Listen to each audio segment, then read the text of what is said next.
lembram da nossa aula passada? Ficou claro como que ficou a parte da filosofia política para vocês? Oi? Não veio? Então, assim, é importante, hoje é a nossa segunda e última aula de filosofia moderna, né, desse período.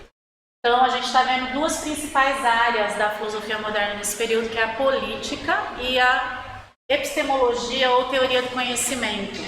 Então, hoje eu vou dar uma revisada geral da política, que a gente viu na aula passada, que é principalmente o contratualismo, que é bem importante ficar fixado, né? E entrar mais na epistemologia, teoria do conhecimento, naquele embate que eu já comentei com vocês, mas a gente não viu ainda passo a passo, como que é ali a argumentação de cada corrente, que é o racionalismo e o empirismo. Então, uma coisa que é importantíssima, assim, vocês saberem que tem que ter paciência, tem que ter persistência com os conceitos. Tem muitos termos e palavras que você não tem o hábito, né, de escutar, e elas são importantes porque são os conceitos. Então, vamos tentar ir se apropriando desses conceitos. Se vocês tiverem qualquer dúvida com relação à palavra, ou enfim, não hesitem em perguntar. Nenhuma dúvida é boba, né? É sempre importante. Às vezes a dúvida que você tem, ela ajuda a esclarecer para outra pessoa. Então, perguntem, fiquem à vontade para isso, tá bom? E aí, qual é, então, vamos tentar contextualizar de uma forma geral, então, o período. A gente está fazendo aquela análise da filosofia historiográfica, partimos lá da filosofia antiga. Então, assim como você tem uma linha do tempo histórica, né, a história antiga, a história medieval, a gente também tem a linha histórica da filosofia, do pensamento filosófico, de como ele foi se desenrolando. Então, na filosofia antiga, vocês viram que tinha lá, primeiro, um pensamento que era mitológico, não era isso? Com os poetas, Hesíodo, Homero, através dos mitos, se dava uma explicação para a realidade.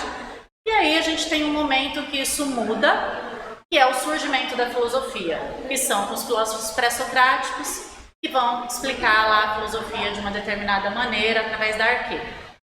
Toda a filosofia antiga, pré-socráticos, período clássico, que foi Sócrates, Platão e Aristóteles, os helenistas, os neoplatonistas, né, neoplatônicos, tudo isso faz parte da filosofia antiga, são subperíodos dentro da filosofia antiga, mas faz parte desse período histórico chamado Antiguidade.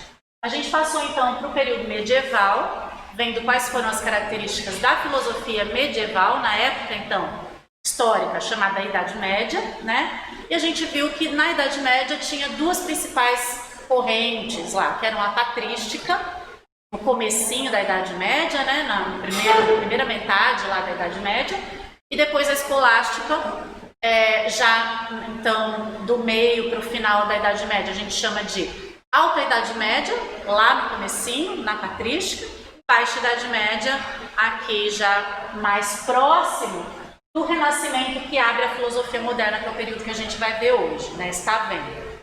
Então, qual foi a gente sempre tem, entre esses períodos, esses grandes períodos, Antiguidade, Idade Média, Modernidade até a Contemporânea, alguns períodos de transição, né? Não é assim, de um dia para o outro você muda simplesmente, né, a história. São processos. Então, o neoplatonismo foi aquele período de transição do medieval da antiga para medieval, e aqui a gente tem o Renascimento como esse período que está ali saindo da escolástica e entrando então na filosofia moderna.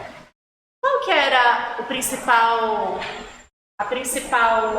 característica da patrística e da escolástica, que eram as correntes filosóficas da Idade Média? Vocês se lembram? Oi? Razão e fé. Toda a filosofia da Idade Média, medieval, o embate entre razão e fé. Só que a patrística, ela tinha uma característica mais própria, tanto que ela chamava patrística, que vem de pais da igreja, né, de pater, pais da igreja, que era daqueles que estavam começando a fundamentar a filosofia cristã. Então eles pegavam lá a filosofia antiga e reelaboravam, davam uma cara mais cristã para essa filosofia. Então, eles são chamados de pais da igreja. Porém, lá na escolástica a gente vai ter uma diferenciação com relação a isso, porque é um período de abertura, por isso que chama escolástica, que vem de escola. Começam a surgir muitas e muitas escolas, inclusive universidades, as primeiras universidades.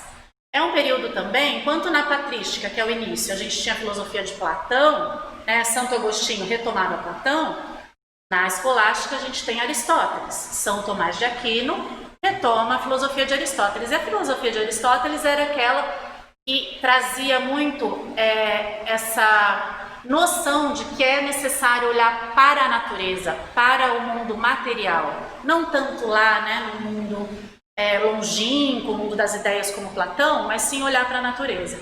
Então, mesmo estando no ambiente da filosofia medieval, naquele ambiente onde a gente ainda tem uma visão teocentrista, né, teocêntrica, isso também é importante, gravar que uma característica lá da Idade Média é o teocentrismo, ou seja, Deus permeia todas as relações, né?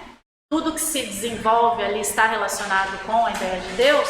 Então, mesmo assim, a escolástica começa então a abrir campo para o conhecimento científico e para isso que a gente vai chamar de renascimento. Então, renascimentos, como o próprio nome diz, é algo que sugere algo, né, que está renascendo. Seria a razão humana totalmente desvinculada da fé agora, a partir então do renascimento. A ideia que se vai propagar é de que a gente tem que deixar a fé de lado agora e voltar a desenvolver a razão humana da forma como era feita lá na antiguidade pelos gregos. Então, por isso, essa ideia de renascimento. A grande marca da filosofia moderna, em uma palavra, né, para a gente lembrar assim, filosofia medieval, razão e fé, sempre, esse embate entre razão e fé. E filosofia moderna? Razão humana, autonomia da razão. Então é o homem pensar e gerar o conhecimento por si só, independente de Deus, independente da religião, agora um desenvolvimento mais científico, racional. Tá? Então, isso é importante você ter, sempre que for falar em filosofia moderna, ou renascimento, ou iluminismo. Iluminismo vai ser o auge desse desenvolvimento da razão, né? Por isso chama-se também iluminismo, no sentido de dar luz. A gente não fala às vezes de Idade Média como Idade das Trevas, é a partir desse momento do iluminismo e do renascimento que se refere à filosofia medieval como Idade das Trevas. Ou seja, agora nós vamos dar luz, a luz da razão para aquilo que ficou escondido, para aquilo que não se desenvolveu durante o período medieval. Essa é a característica principal aí da filosofia moderna, então, né, de desenvolver a racionalidade ao máximo. A gente tem então na filosofia moderna, e assim, ela foi um período curto, mas ela teve muitas teorias sendo desenvolvidas, e aqui a gente vai ter uns vocabulários filosóficos um pouco pesados, assim, para ir conhecendo e se apropriando, mas aos poucos a gente vai desenvolvendo isso, tenham tranquilidade, tá? Então, na filosofia política, a gente tem o Maquiavel que começa nessa primeira parte da filosofia moderna, o Renascimento. O Maquiavel rompe com uma forma de fazer política, né? Por isso ele é considerado o pai da filosofia política moderna. E depois dele tem uma longa corrente chamada de contratualismo.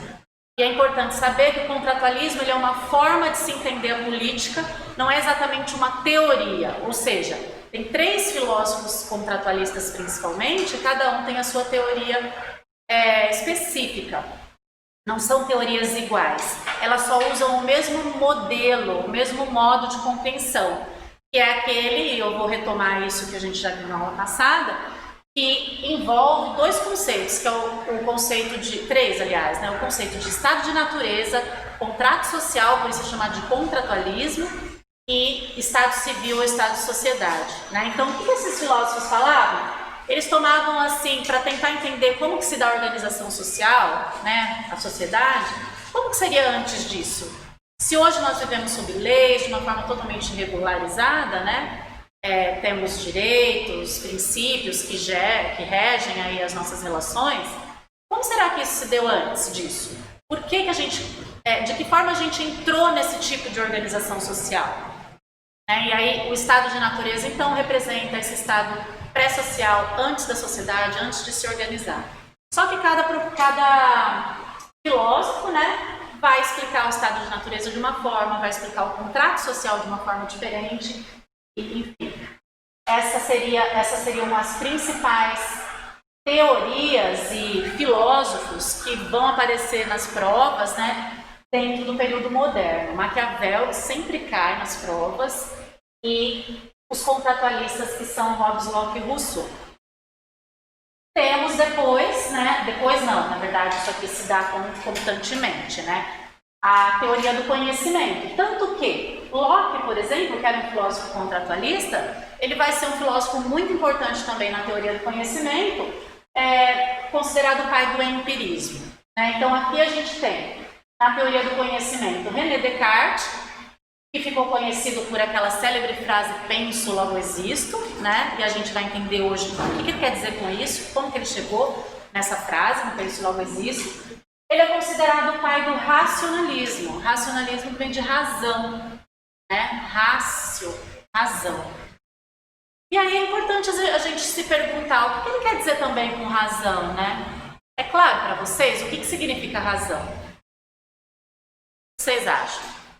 Como que vocês explicariam? O que vocês entendem pela palavra razão? Uma coisa realmente que é verdade, e a pessoa vê que essa pessoa tem razão, está falando, está pensando.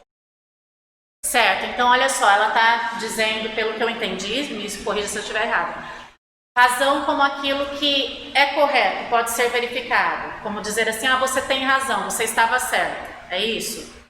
Será que é nesse sentido que a gente se refere à razão aqui na filosofia? Oi? Conhecimento humano. Também, o conhecimento humano ele é bem abrangente. A razão seria uma forma de se adquirir o conhecimento humano. Lembra quando a gente faz aquela discussão sobre homem e natureza, sobre animal e o que diferencia o ser humano de todos os outros animais?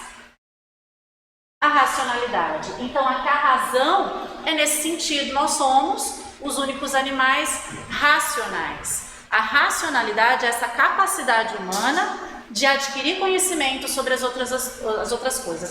Conhecimento discursivo, conhecimento científico. Então, o conhecimento, claro, tem a ver sim com racionalidade, conhecimento humano, porém nós temos diversos tipos de conhecimento possíveis e que só o ser humano é capaz. Então, razão você vai encontrar dentro da filosofia com diferentes palavras. Por exemplo, intelecto é uma palavra que é usada nesse mesmo sentido de razão. Entendimento, né? Alguns filósofos aqui, por exemplo, eles vão ter livros que falam ensaio sobre o entendimento humano. Mas que entendimento? Significa se eu entendi ou não? Não. Entendimento, essa palavra, quer dizer o mesmo que razão, o mesmo que intelecto. Então, toda vez que a gente fala assim, a razão aqui nesse sentido, né, do que é o racionalismo por Descartes, é nesse sentido de essa estrutura cognitiva, estrutura que a gente usa para conhecer o mundo, né? Então, o Descartes, ele é o pai do racionalismo, que diz que é a razão que é a fonte de todo conhecimento. E o empirismo do Locke e do Hume, que começa com Locke e depois que ele vai desenvolver, significa que não é tanto a razão, não é tanto essa estrutura cognitiva que conhece, mas o próprio mundo. A empiria, por isso vem empirismo, é nesse sentido de... E aí vem outras palavrinhas que a gente usa aqui, né? Experiência, por exemplo. A experiência é tudo que envolve esse contato com o mundo externo, exterior, fora da razão, portanto, né? Essa carteira, por exemplo, eu tenho uma ideia que eu gero sobre ela. Se você disser assim, imagine uma carteira, você sabe o que é uma carteira, você consegue gerar essa ideia na sua mente. Porém, tem também esse contato visual, físico, tátil com a carteira. E os empiristas, eles vão dizer que eu só conheço essa carteira por isso. Porque eu posso observá-la, porque eu posso medi-la, porque eu posso gerar esse tipo de conhecimento que é direto, com o objeto. Essa é a grande diferença do empirismo com o racionalismo, né? Então, vamos desenvolvendo isso no decorrer da aula, mas se vocês quiserem fazer alguma pergunta, fiquem à vontade, tá? Podem interromper e perguntar. Fala.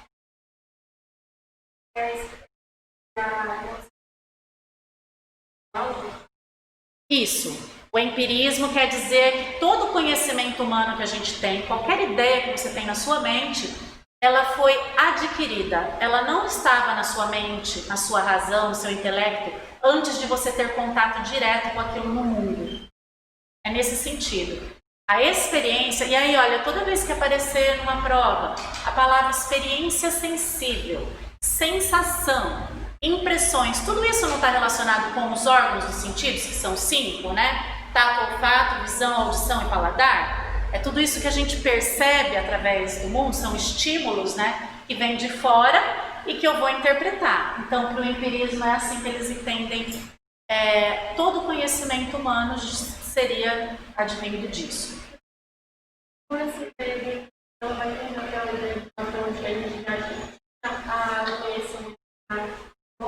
Ela vai o quê? A palavra? Contra, exatamente. A pergunta dela é a seguinte, então essa ideia do empirismo, ela vai contra a ideia do Platão, de que a gente já tinha as ideias na mente? Exato. Ela está contra Platão. Quem estaria mais na linha do Platão, do dualismo, a gente chama, né, que é justamente corpo, mente e corpo, o mundo racional e o mundo sensível, quem faz isso é Descartes. Aqui no empirismo a gente está então muito mais próximo do que seria Aristóteles. Não é exatamente isso, mas é mais próximo, porque eles estão indo contra aquela ideia do Platão. Existe conhecimento que esteja fora da minha experiência com o mundo, com o objeto. Tá? Deu para respondeu? Tá, ok. E aí a gente tem um filósofo. Depois do racionalismo e empirismo, os racionalistas e empiristas eles ficam brigando.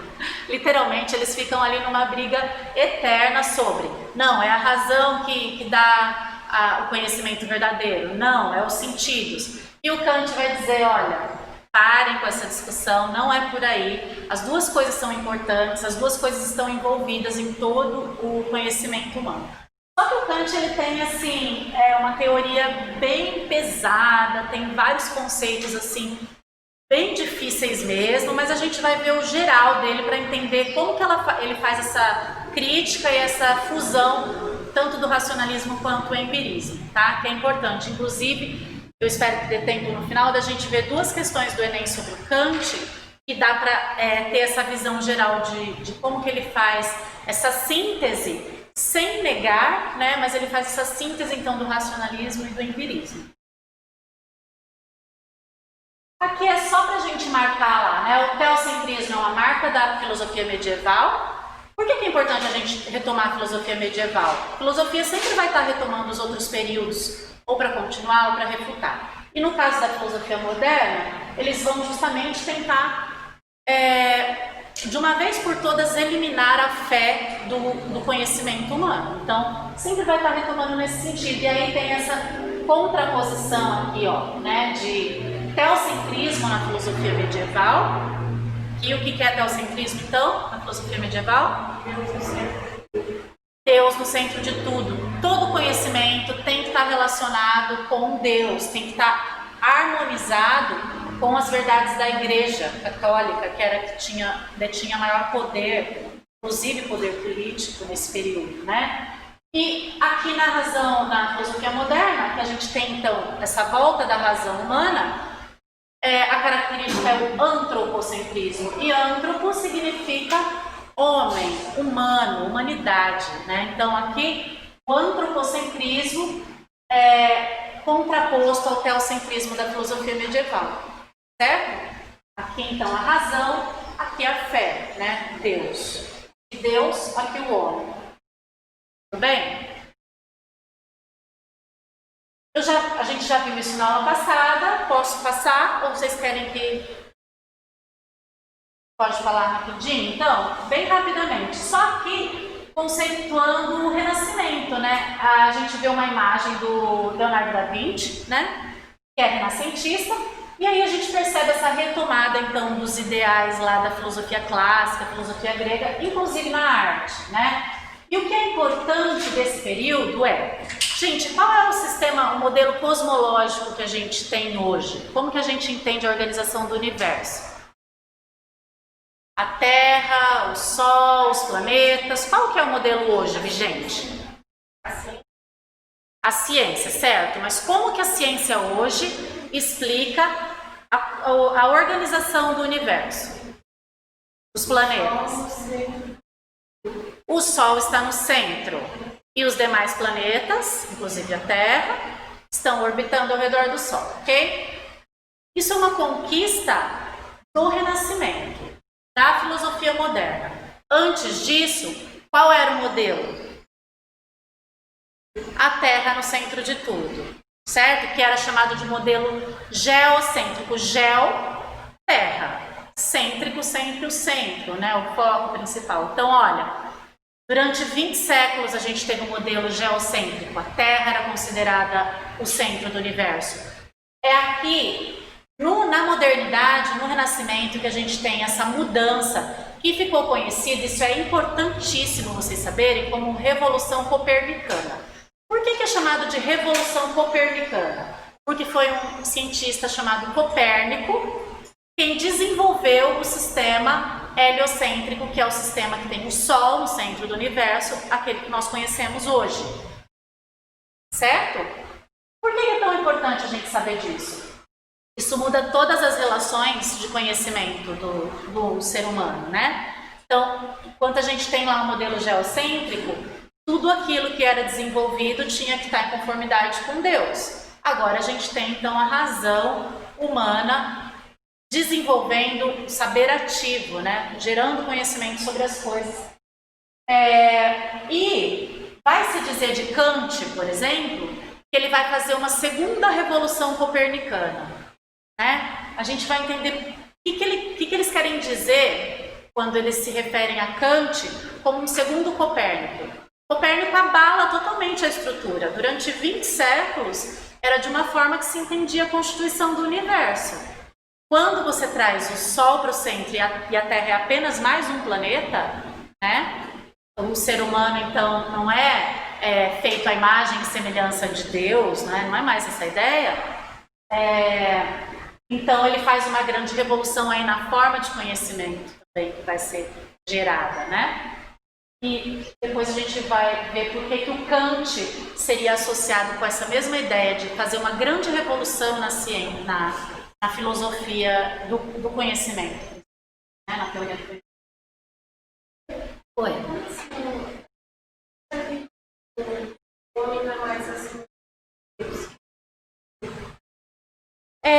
Nesse sentido, porque antes, na Idade Média, tudo era explicado através da fé, da religião.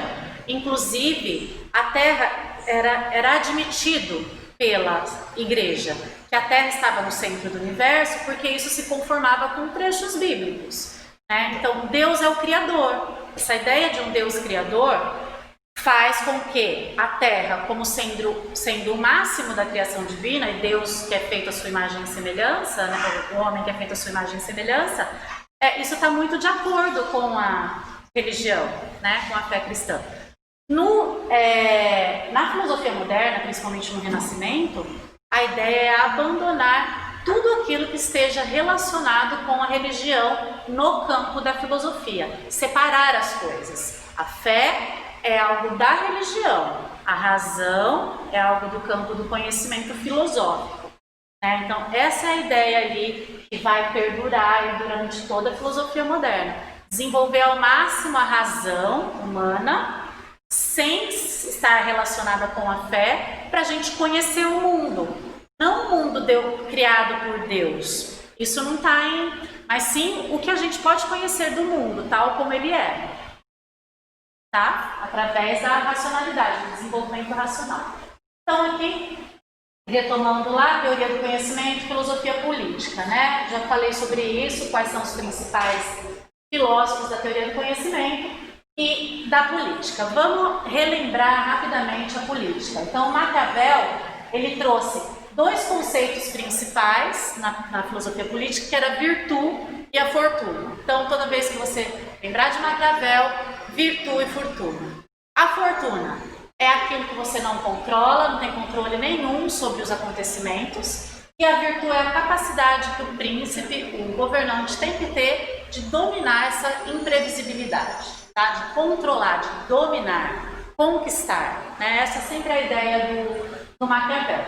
E lembrando que ele justamente por estar nesse período do Renascimento que a gente está abandonando a fé, ele vai dizer que o príncipe não precisa ser sempre virtuoso moralmente de acordo com a moral cristã. Ou seja, ele não precisa ser sempre bom, não precisa ser sempre honesto. Ele vai dizer que, inclusive, é desejável que o príncipe não seja em muitos casos. Que ele seja cruel, que ele seja mau, que ele seja egoísta, estrategista, vingativo, que ele persiga. Em alguns momentos, de acordo com Maquiavel, para o príncipe, ele não está desenvolvendo uma moral para os súditos, é para o príncipe, com um objetivo: governar e se manter no poder. Então é importante lembrar, quando fala de Maquiavel, que a virtude não é virtude moral cristã, né? É essa capacidade de domínio que o príncipe tem que ter para governar, tá? Então, é uma pedra de toque aí de passagem, né? De um tipo de política também que era lá no período medieval. Lembra que o período medieval é teocêntrico, então política, ciência, tudo está relacionado com Deus. A gente tinha formas de governo monárquicas em que o rei, né, que estava no poder, no governo, ele era considerado elegido, né, eleito por Deus, certo? Através de algo que a gente chama de direito divino. Então, teóricos do direito escreviam para fundamentar esse direito que o homem teria de estar no poder, que seria diferente, o diferenciaria de todos os outros seres humanos, né? O Maquiavel vai mudar isso. Então, ele rompe com essa lógica teocrática, sempre Deus, né? Teocrática, teocentrismo, rompe com essa lógica. E depois do Maquiavel,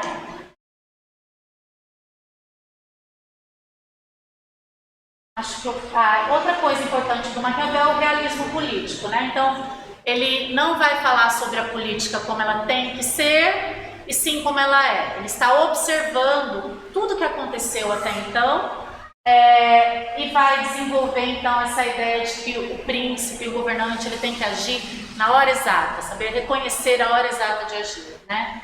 Então, não tão preocupado com ideais de governo, e sim com aquilo que tem que ser realizado agora, né? E aí a gente passa então para o contratualismo, né? Então, lembrando que essas noções, estado de natureza, contrato social e estado social ou sociedade civil, são chave para você entender o contratualismo, tá? Sempre que falar de contratualismo, outra palavrinha que pode aparecer junto é justnaturalismo. Jus vem de justiça, de direito, e naturalismo de natural. Então, seria, lá na Idade Média não era o direito divino, né? Os reis não estavam lá porque eram escolhidos por Deus, não era um direito divino. Agora vai se falar de direitos naturais, ou seja, todo ser humano nasce já tendo direitos. Nascem com ele, essa é a ideia de direitos naturais, que seriam ali no estado de natureza. Como é que cada um desses filósofos vai explicar isso, né? Vamos relembrar então. O Thomas Hobbes falava que o estado de natureza é o estado de guerra de todos contra todos. Vocês se lembram disso? Não? Ok. O que ele diz, o Hobbes? O homem é naturalmente mau, o homem é vingativo, o homem é ganancioso. E quando ele nasce, ele tem direito a tudo que está na natureza. Eu tenho, você tem, todos aqui têm. Por termos todos os direitos da mesma forma e por sermos maus, vingativos, né, gananciosos, egoístas, a gente vai começar a brigar uns com os outros aqui, disputar. Disputar por essa carteira, disputar por esse caderno, disputar por essa bolsa que você diz que é sua, mas eu digo que é minha. E as pessoas vão começar a se... Obviamente, eu estou dando exemplos que eram totalmente... não existiam naquela época, porque a gente está pensando num homem selvagem, né? Pré-social. Então, quando a gente fala de estado de natureza, sempre é importante você perceber, lembrar disso. O que é a sociedade? O que é a sociedade? Quero ouvi-los. O que é a sociedade?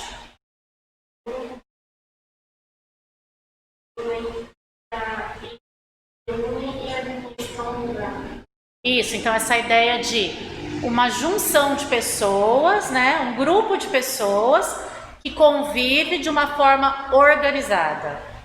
É isso? É isso, basicamente. E quais são a organização principal que a gente tem em sociedade?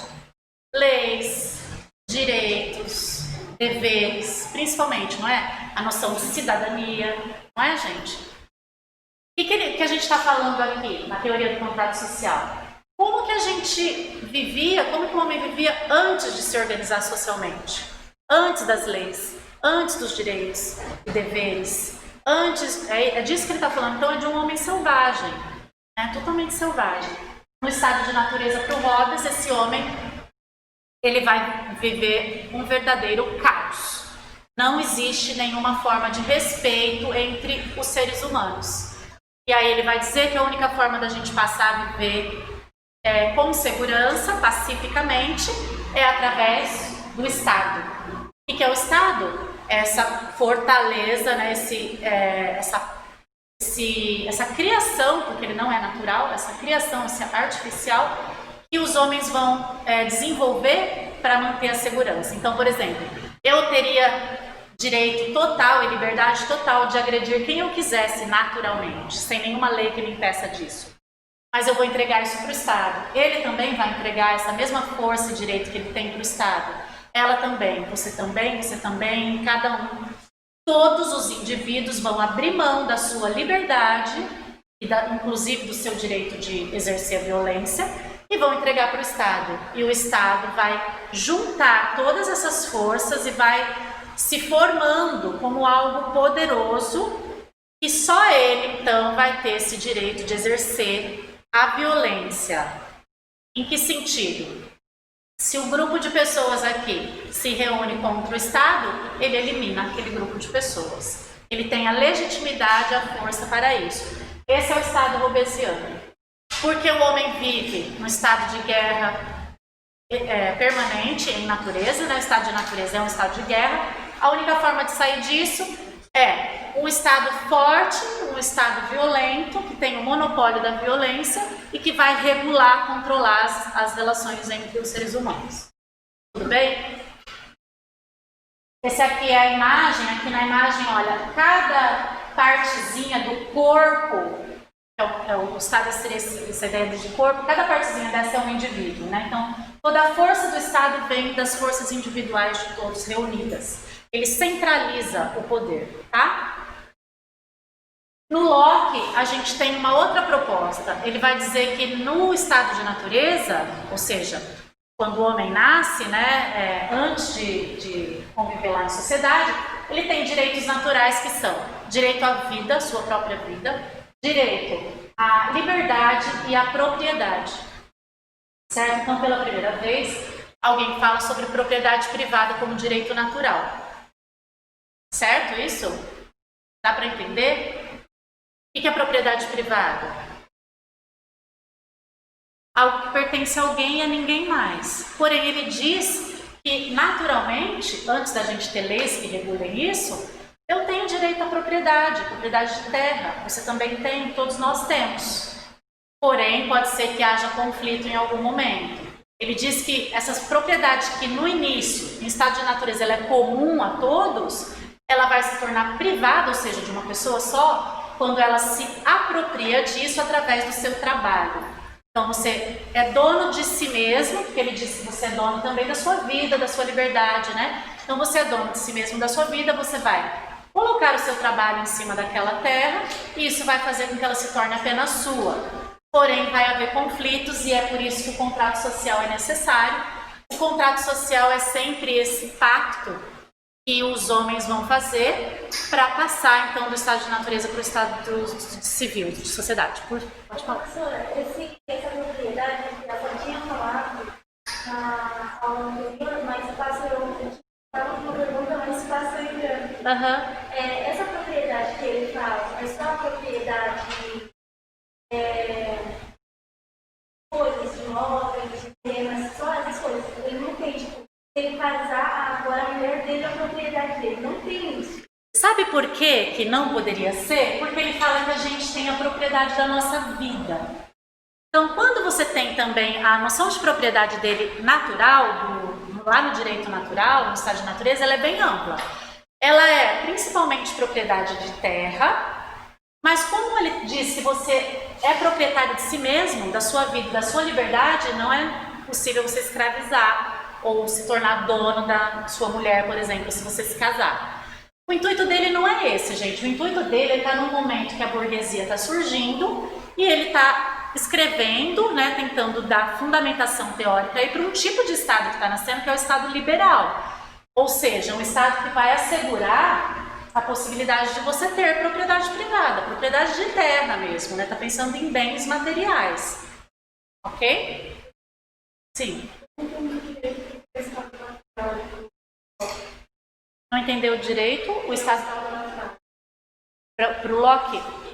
Para o Locke, o estado de natureza é um estado que os homens não estão em guerra, como Hobbes dizia, mas o ser humano ele tem esses direitos naturais, que é a sua própria vida, a liberdade e a propriedade. Só que o direito à propriedade ele é comum a todos. Então vamos dizer assim, nós nascemos sobre a terra. A terra ela é comum a todos. Todos nós temos direito a usufruir do que está na terra, não é isso? É isso que ele está dizendo. Porém, eu começo a plantar aqui num pedaço de terra, ou construo uma cabana, não sei. Certo? Esse espaço, esse pedaço onde eu trabalhei, ele vai se tornar só meu, não é mais seu. Não é mais de qualquer um, não é mais um espaço comum a todos. Tem que ser só meu porque eu me apropriei, essa noção de apropriação. E aí as leis civis, então, a passagem, o contrato social é para garantir esses direitos, principalmente o direito de propriedade privada. Respondeu a pergunta? Deu para entender? Ok. Tudo bem, gente? O que é importante ter em mente? Assim, ó, estado de Hobbes, estado da natureza do Hobbes, estado de guerra. Qual que é a finalidade do Hobbes? Segurança. As pessoas não estão morrendo no estado de natureza? Ele quer segurança, e para isso é necessário o Estado, que é o Estado absoluto. Para o Hobbes, as pessoas querem ter propriedade. Qual é a finalidade do Estado? Garantir legalmente o direito da propriedade privada. Então, enquanto para um a segurança é o principal objetivo do Estado, de se organizar em sociedade, para ele o objetivo principal é a propriedade privada. Também identificar com a frase dele fala a frase dele da guerra, fala que o homem é mau e compara o homem com o lobo. Compara o quê? O homem? Com o lobo. O homem é o lobo do homem, né? Ah, sim, bem lembrado. Inclusive depois podem ouvir a música da Pitty, quem não ouviu ainda, que se chama O Lobo, que ela está falando disso, né? Ela fala, o homem é o lobo do homem, é a frase aqui do Hobbes, ou seja, de predador, né? A gente não consegue conviver em harmonia uns com os outros, sem uma lei, né? E aí, por último, o Rousseau. O Rousseau ele vai um pouquinho na contramão do Hobbes, principalmente, porque ele vai falar que o homem é naturalmente bom. Enquanto o Hobbes fala que o homem é mau no estado de natureza, o Rousseau fala que ele é bom e que é a passagem para a sociedade que vai tornar o homem falso, usar máscaras, se diferenciar uns dos outros. Principalmente a origem da desigualdade, segundo o Rousseau, seria justamente a propriedade privada, que faz com que eu me torne possuidora de algo que o outro não possui, ou possuidora de uma terra que é melhor do que a do outro. E a propriedade privada, então, seria a explicação do Rousseau para a existência de desigualdade social. Para o Rousseau tem dois tipos de desigualdade. Natural, né, que é quando ele, um ser mais forte do que o outro, um ser mais alto do que o outro, só questões físicas mesmo, né? Da constituição natural. E a desigualdade social, que é essa que ele explica, então, através da propriedade privada, ele vai dizer que é necessário que exista um consenso, que ele chama de vontade geral. Esse conceito de vontade geral do Rousseau significa o seguinte: você perde a sua liberdade natural, porém você ganha a sua liberdade civil. As leis, né, que vão regular. Só que essas leis não vão ser feitas, por exemplo, como em Hobbes, por um governo absolutista e você simplesmente tem que obedecer leis que você não participou. Aqui existe essa ideia de vontade geral, de democracia, né? Seria um princípio aqui de um pensamento democrático, onde as pessoas podem eleger, escolher quem possa representá-las e participar da formulação de leis. Essa é a ideia do Rousseau. Tá bom, gente? Sim.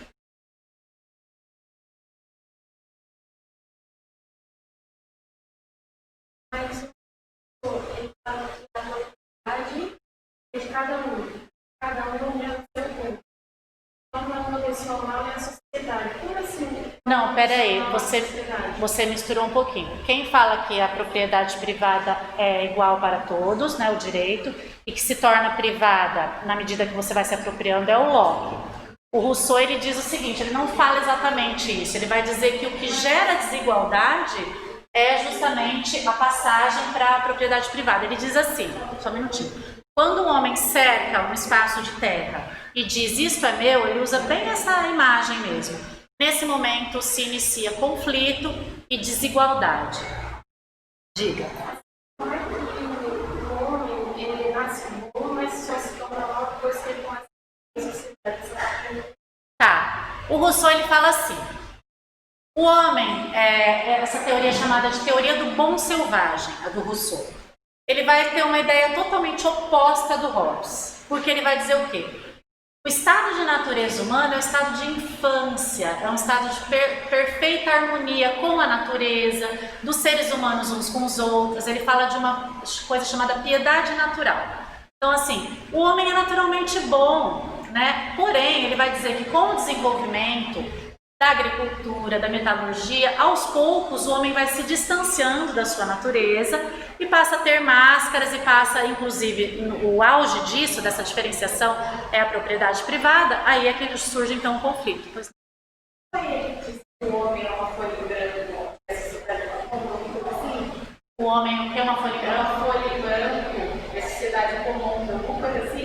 Na verdade ele diz assim, o homem é bom por natureza, a sociedade é que o corrompe. Ele falou que comparou com o ser humano que é uma folha que o homem, como se o ser humano fosse nasce uma folha branca, não tem nada, ele é perfeito, assim, de vontade, não tem nada. Aí com o passar do tempo, aquela professor de filosofia da escola pegava uma folha sulfite e falava, o homem nasceu assim. Aí ele amassa a folha sulfite, quando ele desamassa, ele não vai mais voltar a ser o que era antes. Então, olha, a expressão que eu conheço do homem como uma folha em branco, a gente vai ver hoje ainda em epistemologia, que é do Locke, mas não é relacionado com a política, é relacionado com o que ele conhece, porque o Locke fala assim, o homem é uma folha, a ideia de tábula rasa, né? O que é uma tábula rasa? Uma folha de sulfite totalmente em branco, onde nada foi impresso, e ele vai dizer que a mente humana ela é dessa forma. Que ela só vai gerar ideias e conhecimento a partir das impressões que são colocadas nessa folha em branco. Mas não tem muita relação com a filosofia política. Aí a ideia do Rousseau realmente é essa de que o homem é bom por natureza e a sociedade vai corrompendo ele, no sentido de que quanto mais ele se torna sociável, né, no sentido de civil, de desenvolvido socialmente, mas ele se distancia daquela natureza perfeita, harmoniosa. Então a ideia do Rousseau é principalmente do bom selvagem, a teoria do bom selvagem, que diz que o homem é bom por natureza, mas a sociedade o corrompe. E do Locke, ele diz que a mente é como uma tábula rasa, seria como uma folha em branco. Deixa eu perguntar, naquela obra da Leviatã, ele mostrou que cada indivíduo faz a força do Estado e tal. Sim. Aquela obra é tipo uma crítica ao absolutismo? Não, pelo contrário. O Hobbes é absolutista.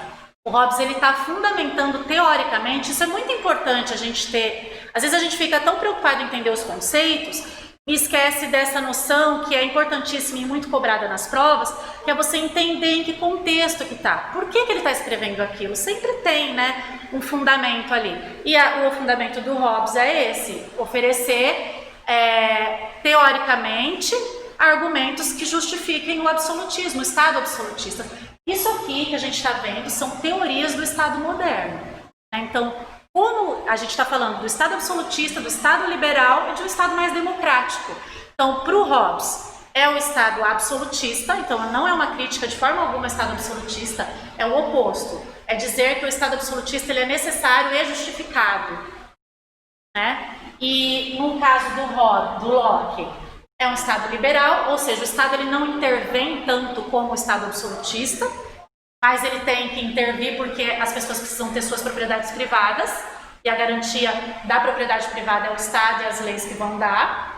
E para o Rousseau é no sentido de participação, né, geral, isso que ele chama de vontade geral.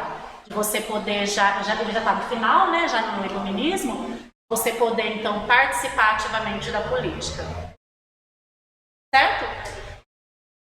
Bom, gente, eu vou finalizar, não era para ficar muito tempo na política, porque tem ainda a epistemologia, que não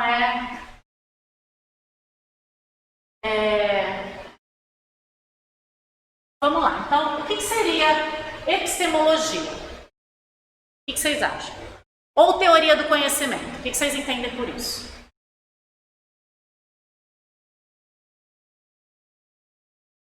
Olha, episteme é uma palavra grega. Lembra quando Sócrates debatia lá com os sofistas na Grécia, né? Ele dizia que o conhecimento dos sofistas não era válido porque eles ficavam só na opinião, na crença, né? Na doxa, que ele chamava. E que o conhecimento verdadeiro, único, era episteme, que é nesse sentido de conhecimento válido. Então, epistemologia seria uma teoria do conhecimento, uma forma de se pesquisar a possibilidade de conhecimento verdadeiro sobre as coisas, né? E a questão principal da teoria do conhecimento, principalmente na modernidade, é qual é a origem das ideias, como que as ideias se formam na nossa mente, né? Aqui a gente tem, por exemplo, essa pergunta principal: é possível conhecer? Os céticos vão dizer que não. Não existe possibilidade nenhuma de você desenvolver conhecimento verdadeiro, provável. E todos os outros, né, principalmente racionalistas e empiristas, dizem que sim. E aí eles vão desenvolver então as suas teorias de como, o modo de se conhecer, certo? Uma vez que é possível desenvolver conhecimento verdadeiro sobre o mundo, qual é a forma ideal de se fazer isso? Qual é a forma correta que isso acontece, na verdade? O racionalismo, então, ele é principalmente representado pelo René Descartes. Vocês vão ouvir falar de Descartes como pai da filosofia moderna, pai do racionalismo, né? E ele vai dizer que os sentidos, eles são enganadores. Então, as ideias não podem estar fundamentadas no sentido. Enquanto os empiristas vão dizer que é justamente os sentidos que dão fundamento às ideias, tá? Então, aqui a gente tem essa noção também muito importante, que é o inatismo, que são ideias inatas. Ideias inatas são aquelas que existem na sua mente, segundo os racionalistas, mesmo você nunca tendo tido nenhum contato com o mundo. Você nasce, lembra da proposta lá do Platão? Ele não dizia que a gente tinha ideias, que as ideias, as formas puras, elas já estavam na nossa mente? Que a alma contemplava as ideias, se esquecia, não é? E que ali naquela relação depois de encarnação, através da reminiscência, ela ia se lembrar. Então, não é a mesma coisa, mas é essa ideia de ideias inatas, essa noção de ideias inatas. Ou seja, de ideias que existem independente do meu contato com o mundo. Todo o embate entre racionalismo e empirismo gira em torno disso, do inatismo. Uns vão dizer: é absolutamente impossível você gerar qualquer tipo de conhecimento sem experiência sensível, sem conhecer o mundo, sem ter contato, observar, medir, né? Enquanto os racionalistas é exatamente o oposto. Todo conhecimento já está ali disponível, né, na razão. Ok, gente? Aqui no empirismo a gente tem John Locke, que era aquele do liberalismo também. Ele é o considerado pai do empirismo. E David Hume. Tá? Tudo bem? Posso passar ou querem perguntar? Podem perguntar. Eu queria falar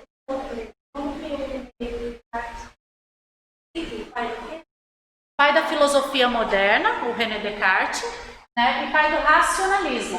Então, todo esse embate entre racionalismo e empirismo, vocês vão ver nas provas. Gente, Descartes cai demais, tá? Descartes é referência em toda a filosofia, é o pai do racionalismo, e existem outros racionalistas, mas Descartes realmente é referência. Assim. E os empiristas são principalmente John Locke e David Hume. Tá? Eles não são contemporâneos. O Locke começa o empirismo, David Hume vem bem depois que o Locke já tinha morrido, aí chega o Hume e desenvolve essa teoria empirista ainda mais, tá? E aí, depois disso, vem o Kant. O Kant que vai acabar com esse embate entre racionalistas e empiristas já na época lá do final da Idade Moderna, no Iluminismo, né? E vai levar ao ápice da autonomia da razão aí, dizendo o quê? Tanto o racionalismo quanto o empirismo estavam corretos em algumas das suas teorias aí, proposições, né? Existe uma coisa que ele chama de a priori diz respeito a tudo aquilo que é racional, que é inato, que não depende do contato direto com o objeto, e o a posteriori seria aquilo que depende do que é sensível. Vocês estão entendendo? Está acompanhando? Ó, o que é importante a gente ter quando a gente fala de empirismo? Palavras básicas, chave. Observação, experiência sensível, sentidos, impressões. Tudo isso diz respeito a esse universo daquilo que é empírico. Empiria, então, vem de experiência, tá? Sim. Esses dois conhecimentos. Vamos tentar ver isso de uma forma bem devagar, porque isso é bastante complexo, tá? Basicamente, gente, aqui, o Kant ele vai dizer assim, não sei se vocês não entenderem, vocês me falem, que aí eu tento melhorar, tá? Mas assim, toda a relação de conhecimento do racionalismo e do empirismo, ela era focada no objeto. O que eu quero dizer com isso? Toda relação de conhecimento é uma relação entre sujeito do conhecimento e objeto do conhecimento. Existe alguém que vai conhecer alguma coisa e alguma coisa que vai ser conhecida, certo? Sim ou não? Sujeito e objeto do conhecimento. Tanto o racionalismo quanto o empirismo vão estar focados no objeto. Um vai dizer, eu conheço o mundo, eu conheço o objeto através da razão. O outro vai dizer, eu conheço o mundo, eu conheço o objeto através dos sentidos. Mas sempre o foco é o próprio objeto. O que o Kant faz é mudar esse foco e trazer a razão humana como objeto. Ele vai dizer, antes da gente pensar se a gente conhece através da razão ou dos sentidos, vamos ver o que a razão é capaz de conhecer? Será que ela é capaz de conhecer as coisas como elas realmente são? Que era o que os outros acreditavam que sim? Entende? Essa é a grande diferença que ele vai fazer aí, que é chamada de nova revolução copernicana. Porque ele vai trazer a própria razão humana enquanto capacidade de conhecimento do mundo para ser observado. A obra dele, que a gente está vendo aqui, que fala sobre isso, seria a crítica da razão pura. Onde ele pergunta, é possível uma razão pura, totalmente pura? Será que as duas coisas não estão totalmente intrínsecas ali, ligadas uma na outra? Quando eu conheço o objeto, já tem elementos da razão ali? Essa é a... Razão. Oi? Quer dizer com razão. O que a gente falou sobre razão aquela hora que a gente comentou? Como entender razão? O que ele quer dizer como razão, gente? Razão enquanto capacidade cognitiva, capacidade de compreensão, de gerar conhecimento, de aprender sobre o mundo. Tá? O Descartes. Então, olha só, o Descartes tem um método que ele gera. Lembra que a gente está saindo do período medieval, onde o dogma é que fundamenta tudo, né, a fé cristã, e a gente está partindo para a razão. O René Descartes diz assim, olha, todo esse edifício do conhecimento foi erguido em cima de bases muito frágeis, que são os dogmas. Vamos demolir tudo e construir de novo sobre bases sólidas.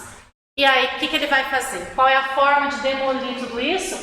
É um método que ele desenvolve que é chamado de dúvida metódica. O que significa isso? Vai escrever uma obra chamada Discurso do Método, onde ele vai apresentar esse método que significa, que consiste em começar a duvidar de tudo, colocar tudo em dúvida até você chegar em uma primeira verdade, que ele chama de verdade evidente, da qual você não pode duvidar de forma alguma. Ela é auto-evidente. Ele chama também de verdade clara e distinta. E a primeira nível da dúvida é os sentidos, justamente. Enquanto os empiristas dizem que tudo que você conhece começa nos sentidos, ele vai dizer, olha, eu posso olhar aqui agora e ver, não sei, um ursinho desenhado na sua máscara, mas quando eu me aproximar, era um morango, por exemplo. Os sentidos, eles nos enganam, então eu jamais devo me fiar, e aqui eu dei só um exemplo de um sentido, assim, uma coisa corriqueira, mas só para entender o que ele está querendo dizer. Os sentidos nos enganam, então se ele pode ser falso, mesmo que ele não seja, se ele pode gerar alguma coisa falsa, se tem algum indício de dúvida, de algo duvidoso, vamos suspender por enquanto e não tomar como fundamento da realidade? Então os sentidos são descartados. E aí ele vai passando para vários níveis da dúvida, por isso também é chamada dúvida metódica de dúvida hiperbólica. Hiperbólica você vai exagerando, né? E ele exagera tanto que ele chega num momento em que ele duvida de tudo, da própria realidade.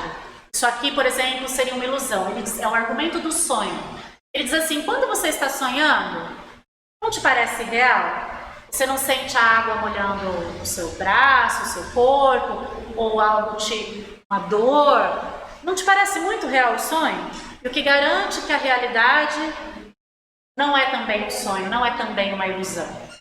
Ele começa essa argumentação para ir colocando tudo absolutamente em dúvida.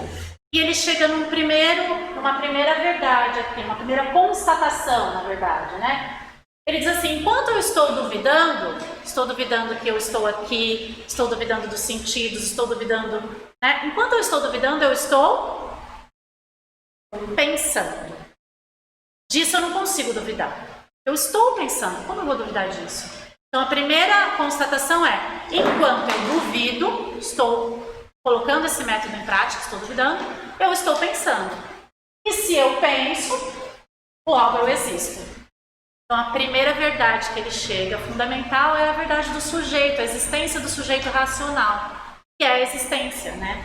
Então assim, se eu estou pensando e disso não tem como eu duvidar, então eu existo.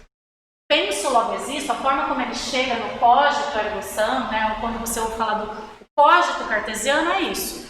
É esse processo de colocar tudo em dúvida através de um método chamado dúvida metódica ou dúvida hiperbólica, até chegar nessa primeira verdade, que é o penso, logo existo.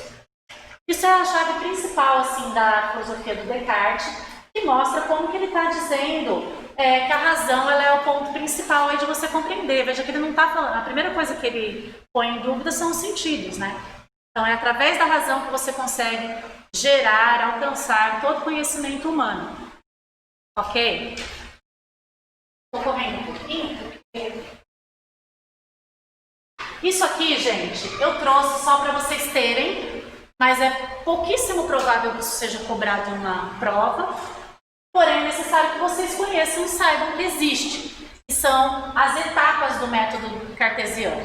Tá? Ele diz que tem 4 etapas, né, as regras do método, que seriam a verificação, que é a evidência. Tem um funil ali, certo? Então tudo que existe de conhecimento, você vai colocar nesse funil. Seria o que ele fez lá quando ele começou a duvidar dos sentidos e de tudo. O que passou pelo funil?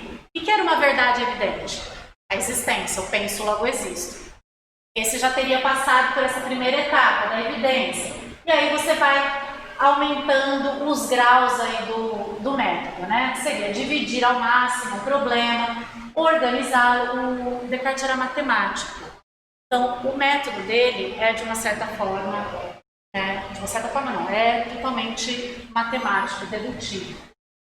E, por último, a enumeração, que seria como fazer um checklist, né? Cumprir todas as etapas, cumprir todas as regras.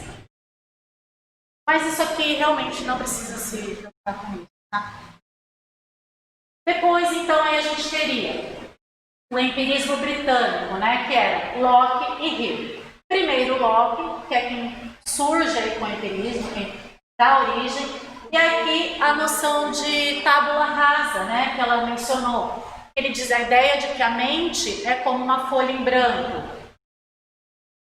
E aí ele vai dizer então que o conhecimento ele é dividido em impressões, sensação e reflexão. Então as impressões são esse primeiro contato com os estímulos externos. A sensação é aquilo que você percebe, sente ali através dos sentidos. A reflexão já seria uma terceira etapa que já envolve de uma certa forma a razão, né, enquanto entendimento, mas sempre ligada, né, com as impressões, jamais inata, né, nunca teria essa noção de ideia inata. E o Hume, bem depois do Locke, ele vai levar isso ao extremo, ele vai dizer, você só consegue realmente conhecer aquilo que você pode observar. Então, aquilo que está presente, né, que você observa presentemente. E aí, isso dá origem ao que ficou conhecido como crítica do princípio da causalidade, que foi o que gerou o que desperta, né, costuma-se dizer que despertou Kant do sono dogmático. Essa crítica que ele faz do princípio da causalidade. O que é a causalidade? O que seria a causalidade? Como vocês entendem, gente, causalidade?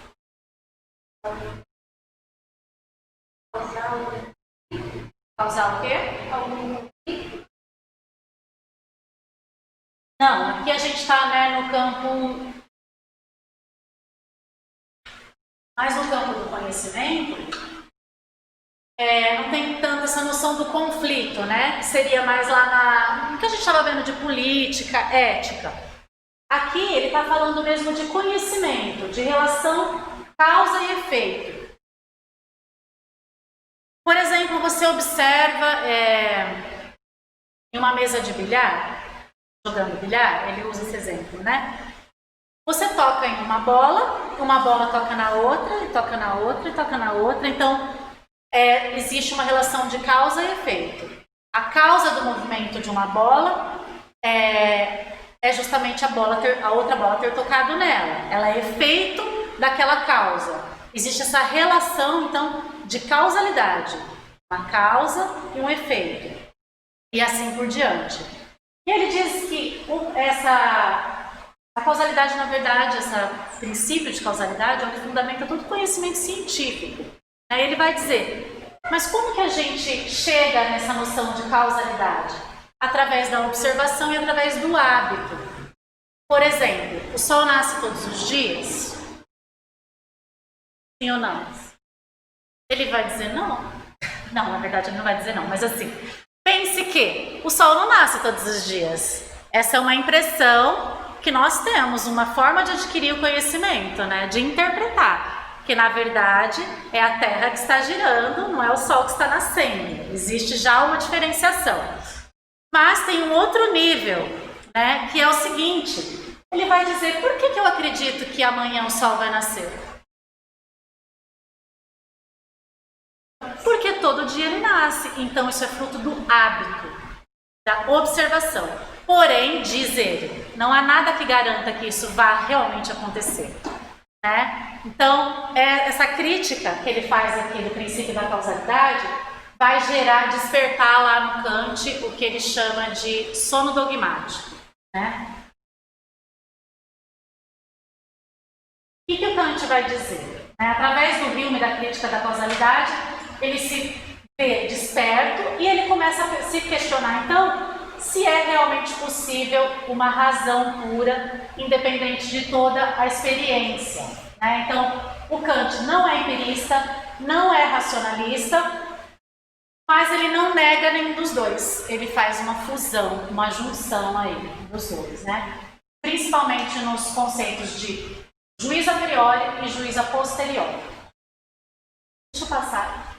Aqui, ó, para a gente entender o empirismo e o racionalismo, né? Com relação às ideias inatas. O que é ideias inatas, gente?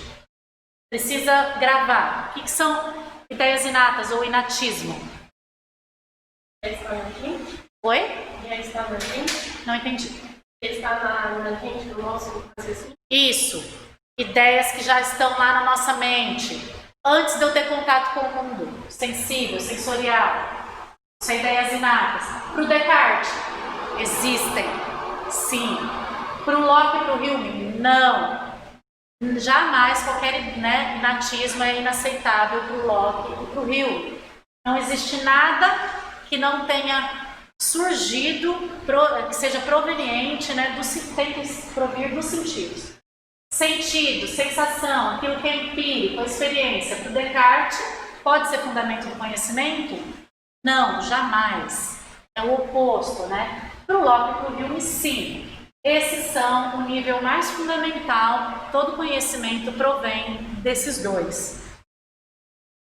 E o Kant vai dizer o quê? Olha, os empiristas Locke e Hume e o racionalismo de outro lado. Da racionalidade aqui do Descartes, ele vai dizer, olha, nós temos que investigar quais são os limites da razão. Até onde a razão pode chegar? O que ela pode conhecer?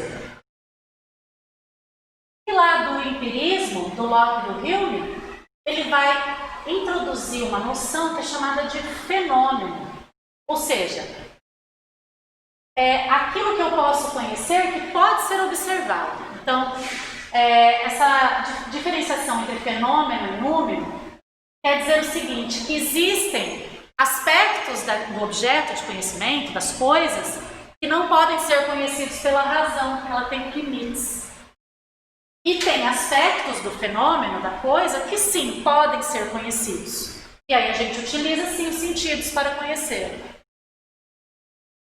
Então, o númeno, que ele chamou de númeno, é a coisa em si. É aquilo que o objeto é e que não pode ser conhecido. O fenômeno é tudo aquilo que a mente humana é capaz de conhecer, que a racionalidade é capaz de conhecer. Então a gente chama isso de mundo fenomênico.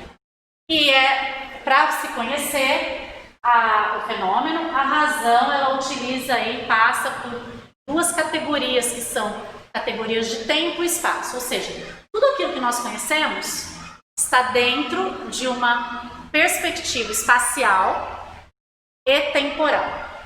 Pode haver coisas que não estão, mas nós não podemos conhecer e não significa que nós podemos dizer que elas não existam. É complicado, não? Um pouquinho complicado o Kant, mas enfim. É importante saber que o Kant ele não vai negar nem o racionalismo nem o empirismo, porém ele vai conciliar e vai sintetizar de uma forma que essas duas perspectivas são importantes para o conhecimento. Outra coisa que o Kant diz que é importante, bastante importante, cai bastante nas provas, o Kant ele é um grande representante desse período iluminista. Então, o iluminismo que quer alcançar o auge da autonomia da razão humana. Então, ele costumava dizer isso aqui, tem uma frase dele que é o sapere aude, ousar e saber.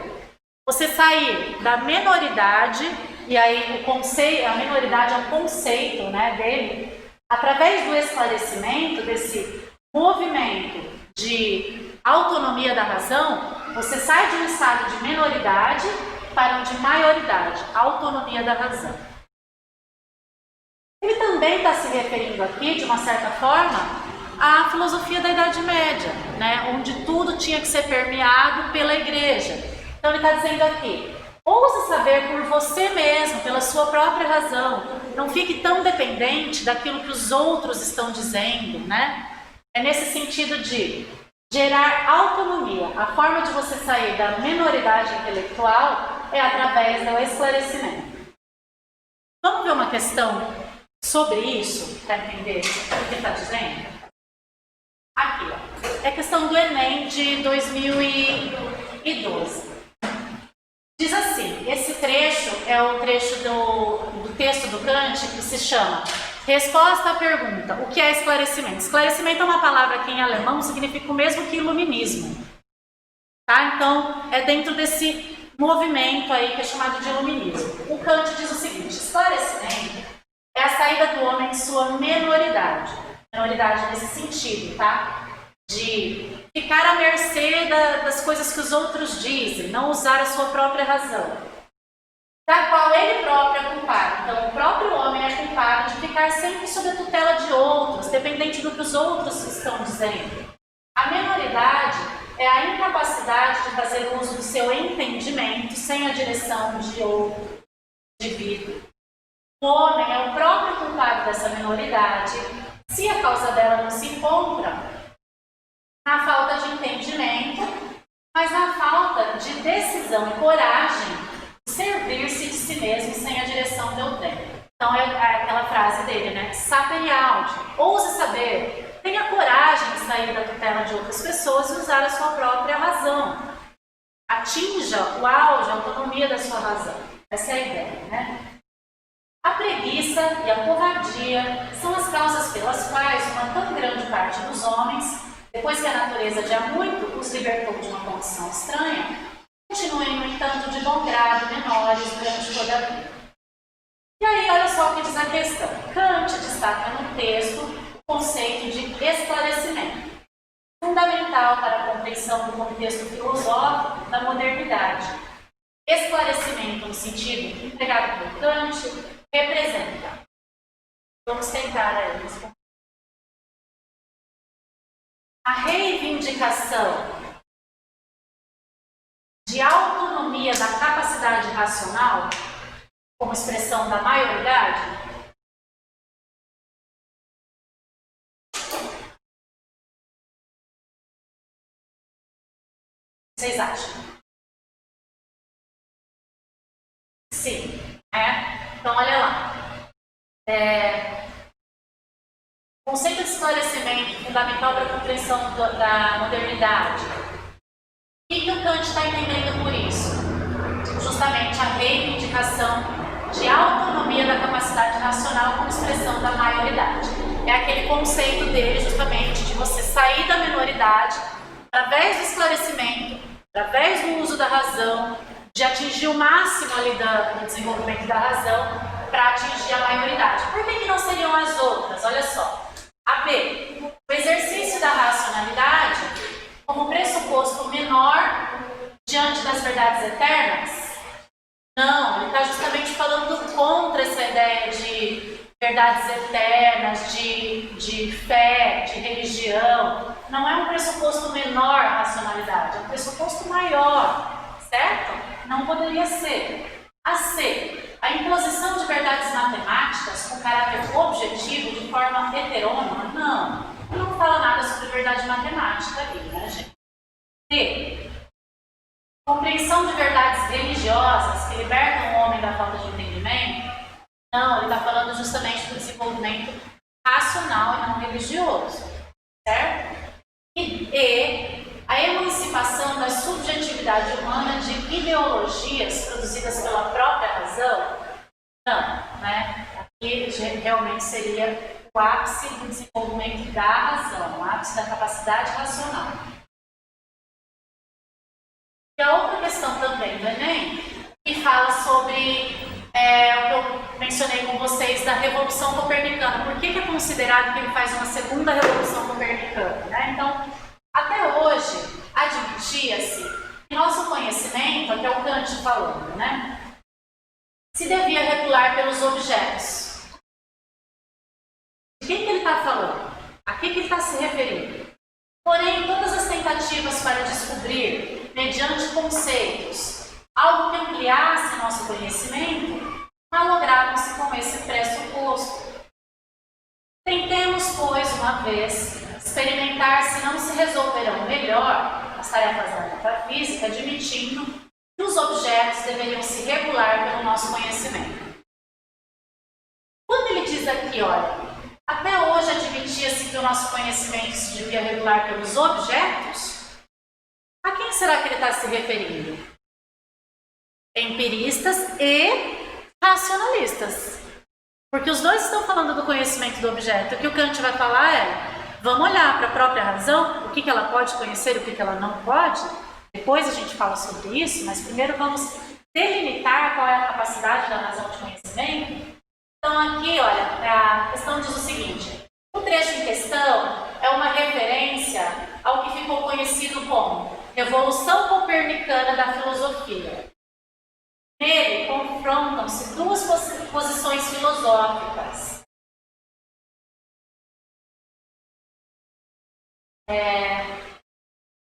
Nele confrontam-se duas posições filosóficas que...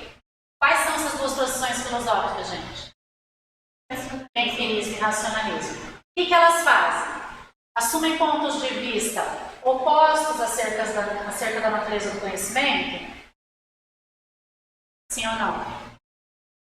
Sim, exatamente. Né? Elas assumem pontos de vista opostos sobre a natureza do conhecimento. Uma diz que é através dos sentidos e a outra diz que é através da razão. B. Defendem que o conhecimento é impossível? Já estaria errado, porque eles dizem que é possível e eles falam qual é a forma que é possível.